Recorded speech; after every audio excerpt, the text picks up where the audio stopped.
A reading from the book of Isaiah. Today is December 8th. Our reading from Isaiah is chapter 8.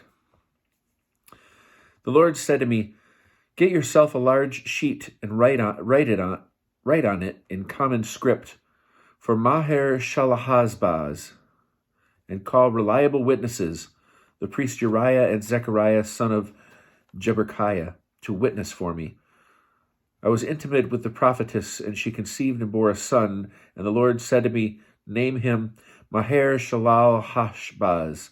For before the boy learns to call father and mother, the wealth of Damascus and the spoils of Samaria and the delights of Rezin and the son of Remaliah shall be carried off before the king of Assyria."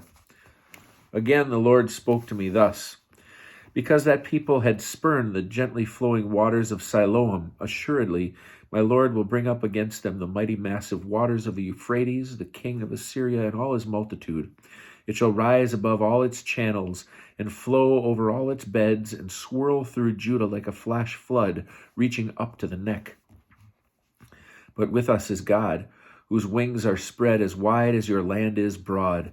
Band together, O peoples, you shall be broken. Listen to this, you remotest parts of the earth. Gird yourselves, you shall be broken. Gird yourselves, you shall be broken. Hatch a plot, it shall be foiled. Agree on action, it shall not succeed, for with us is God. For this is what the Lord said to me when he took me by the hand and charged me not to walk in the path of that people. You must not call conspiracy all that people calls conspiracy, nor revere what it reveres, nor hold it in awe. None but the Lord of hosts shall you account holy. Give reverence to him alone, hold him alone in awe. He shall be for a sanctuary, a stone men strike against, a rock men stumble over, for the two houses of Israel, and a trap and a snare for those who dwell in Jerusalem. The masses shall trip over these, and shall fall and be injured, shall be snared and be caught. Bind up the message, seal the instruction with my disciples. So I will wait for the Lord, who is hiding his face from the house of Jacob, and I will trust in him. Here stand I and the children the Lord has given me as signs and portents in Israel from the Lord of hosts, who dwells on Mount Zion.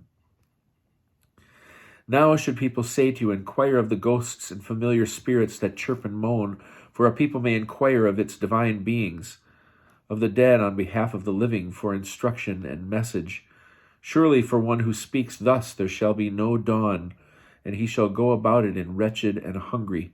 And when he is hungry, he shall rage and revolt against his king and his divine beings. He may turn his face upward, or he may look below, but behold, distress and darkness with no daybreak, straightness and gloom with no dawn.